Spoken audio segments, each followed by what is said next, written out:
হযরত সুলাইমান আলাইহিসসালাম ছিলেন আল্লাহর পক্ষ থেকে অসাধারণ শক্তিশালী এক নবী। মানুষ, পশু, এমনকি জিনেরাও তার অধীনে কাজ করত। একদিন মালাকুল মউত এসে জানালেন, হে সুলাইমান, আপনার মৃত্যুর সময় খুব কাছে। সুলাইমান আলাইহিসসালাম বলেন, আমার একটি ছোট্ট কাজ বাকি আছে, সময় হলে রূহ কবজ করবেন। তিনি সঙ্গে সঙ্গে জিনদের ডাকলেন এবং বললেন, বিশাল একটি প্রজেক্ট আছে, সবাই কাজ শুরু করো। আর কিছু জিনকে বলল, চারদিকে গ্লাস ফিটিং করা একটা রুম বানাও। জিনেরা কাজে লেগে গেল। সুলাইমান আলাইহিসসালাম সেই কাচের ঘরের ভিতরে ঢুকলেন। সেখানে কোনো দরজা ছিল না। তিনি হাতে একটি লাঠিতে ভর দিয়ে দাঁড়িয়ে রইলেন এবং জিনদের দিকে তাকিয়ে থাকলেন।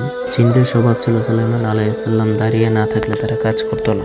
ঠিক সেই অবস্থাতে মালাকুল মউত আলাইহিসসালাম এলেন। মালাকুল মউত বললেন, আপনার সময় শেষ। সুলাইমান আলাইহিসসালাম তখন বললেন, ঠিক আছে, আমি দাঁড়িয়ে থাকা অবস্থায় আপনি রূহ কবজ করুন। তখন মালাকুল মউত দাঁড়িয়ে থাকা অবস্থাতেই সুলাইমান আলাইহিসসালামের রূহ কবজ করলো, কিন্তু ওনার দেহ মাটিতে পড়ল না। তিনি লাঠির উপর ভর দিয়েই দাঁড়িয়ে রইলেন। জিনেরা ভাবল, নবী তো দাঁড়িয়ে আছেন, কাজ থামানো যাবে না। তারা দিনরাত কাজ করতে লাগলো। পুরো প্রজেক্ট শেষ হয়ে গেল।